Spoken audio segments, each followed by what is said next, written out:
I think it's all the above. Got a lot of guys with experience that have come back, and they've gotten better. Schematically, I don't know how much that is. I think it's more credit to the kids, taking the coaching, getting better, applying it, and playing with a lot of confidence. Forgive me if you've asked this before, but just your thoughts on facing Chip Kelly. Obviously, you faced him before a couple times here in Washington. Yeah, every time you play, it's always a challenge because he does a great job changing numbers, trying to gain leverage and a number of advantages and advantage throws.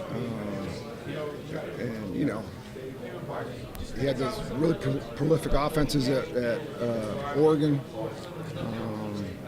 and it's similar from the standpoint he's trying to get the ball out to his playmakers in space and let them go to work. But he does a really good job in the run game of creating issues, trying to take advantage of your numbers, your leverages, and it's without getting into the weeds of it, it's challenging because you don't know, because they do enough where they can change how they want to attack you, whether it's zone schemes or gap schemes, and so or running the quarterback. So you show them as many looks as you can, but at the end of the day, it's going to be a game of adjustments, and then get in the flow of the game and go from there. He has enough offense where he can grab out of multiple bags of how he wants to attack, right? And so at the end of the day, we only have so much time. We give them as many looks as we can, how we think they're going to attack us. And then once you get into the game, you get a flow of the formations, the plays, what the flavor is. He is emphasizing, and then you adjust. But you guys wanted, when you guys got here, you wanted to build a team that could compete against the SEC, right? So you got bigger up front, right? You got more speed on the outside. What's it like now that you're kind of able to see kind of the byproduct of the things that you guys have been building for? Yeah, it's been an awesome year. It's been and it's been awesome because of the mentality that the guys show up week in and week out. Whether we win or lose, they've shown up with the same mentality. Get back to work, get better, and on to the next challenge. And it's been no different this week, and it just happens to be semi-game and Cotton Bowl, but it's been awesome. And it's all credit to the kids. We don't get to talk to you very much. So, what are you seeing from a guy like Alex January? Yeah, he's a freshman that's showing bright spots here and there. Still work in progress for sure, but he's got ability. And the little time he's getting out there, he's doing okay. But he's learning as he goes. It's a big difference between being the big dog in high school and then coming to Texas and learning the culture, learning the ways of the standards and physicality and how everybody's big. He's going against. He's not the big guy anymore. And he's been awesome. He's done a great job. He's a work in progress. I mean, with all the guys who left, is he a guy you need to kind of count on next year, or will you keep? Yeah, I mean, like all these guys, they gotta keep getting better, and we'll get to that here after the season. But for sure, he's a guy that we expect to be a factor next year. What about this guy in terms of Anthony Hill? Where's he made the most progress? Anthony, from being a freshman to a second-year player, just understanding of the defense, practicing with better consistency, the attention to detail that it takes to execute at a high level week in and week out. All those are he's improved immensely. But I think that the biggest thing is just his being comfortable in the system and the terminology and what he's supposed to do. But other than that, guys are warriors. So, Coach, what were your first impressions of Anthony Hill? What do you think he's meant to this program? His first impressions was he was always around the ball, nose for the ball. He found the ball. He might not have done it the way we wanted him to, but the end result was what we wanted. So his ability to find the ball is huge. The effort. He's an awesome kid to coach, but he's big, he's fast, he's physical, and he's got a good head on his shoulders. Is there a specific moment, like in practice or in a game, where you were like, man, this is our guy? Yeah, the Alabama game. That was. We made some big plays in that game last year, and that was the guy we thought we were recruiting. The brighter the lights, the better he plays.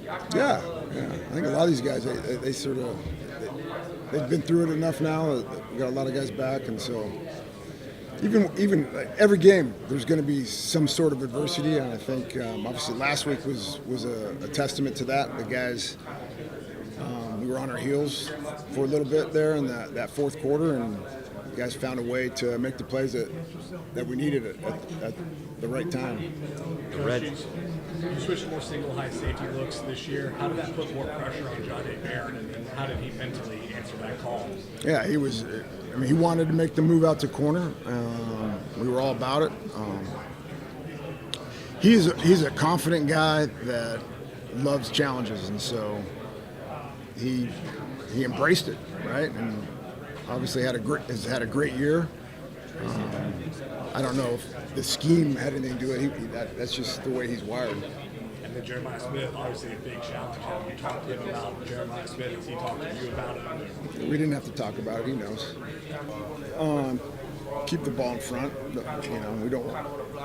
We don't want him to get behind us, because that's when he makes big plays. And then when he does catch it, we got to do a great job of getting him on the ground. And if the first guy misses, that's where the pursuit and our effort has got to show up to get him on the ground. So we're lining up and not giving up touchdowns. Some of the coaches around the country that aren't playing this week and are out on the road recruiting.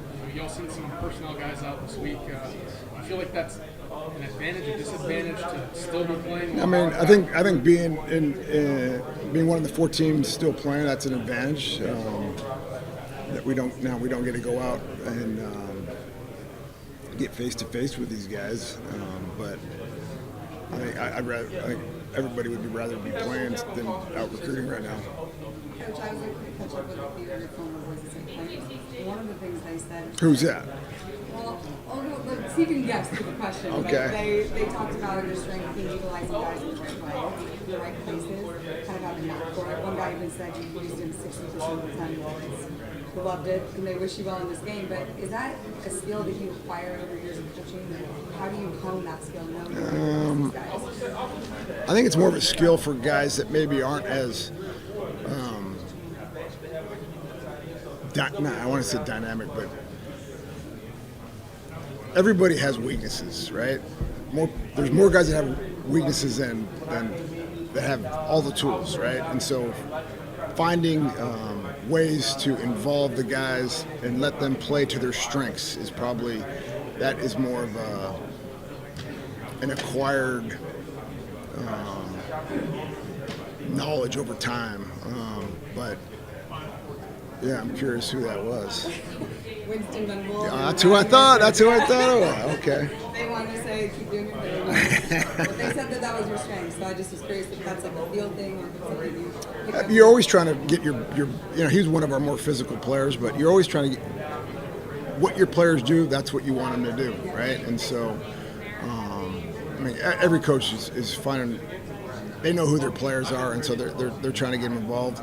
I guess it's the nuance of trying to find maybe not your top tier guys, like what do they do best so they can be productive within what we're trying to do on the defense.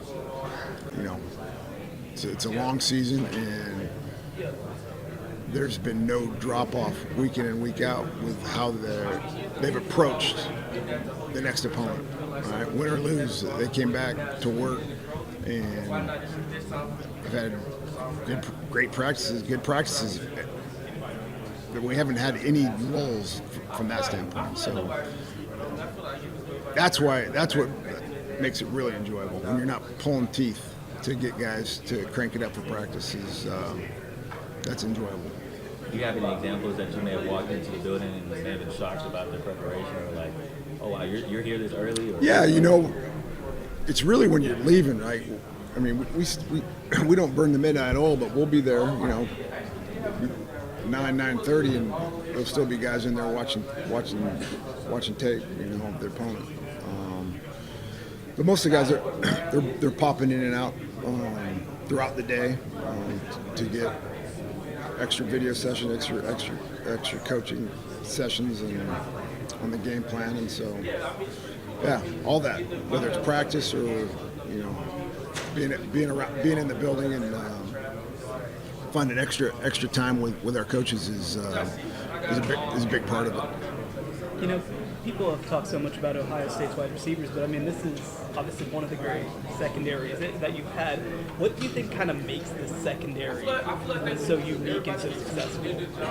They play well together. They understand what we're Coach Gideon and Coach Joseph have done a great job of getting them understanding the concepts that we're playing with, the coverage concepts. They play with good leverage, disciplined eyes. They play hard, and they have confidence. You guys have given up more passing yards in these two CFP games than you had in the regular season games. Is there anything you attribute that to? Better teams. I mean, you get here, you're going to play better teams. You're not going to, as much as I would, and our guys we would love to smother every offense every week. It doesn't, it's not going to happen.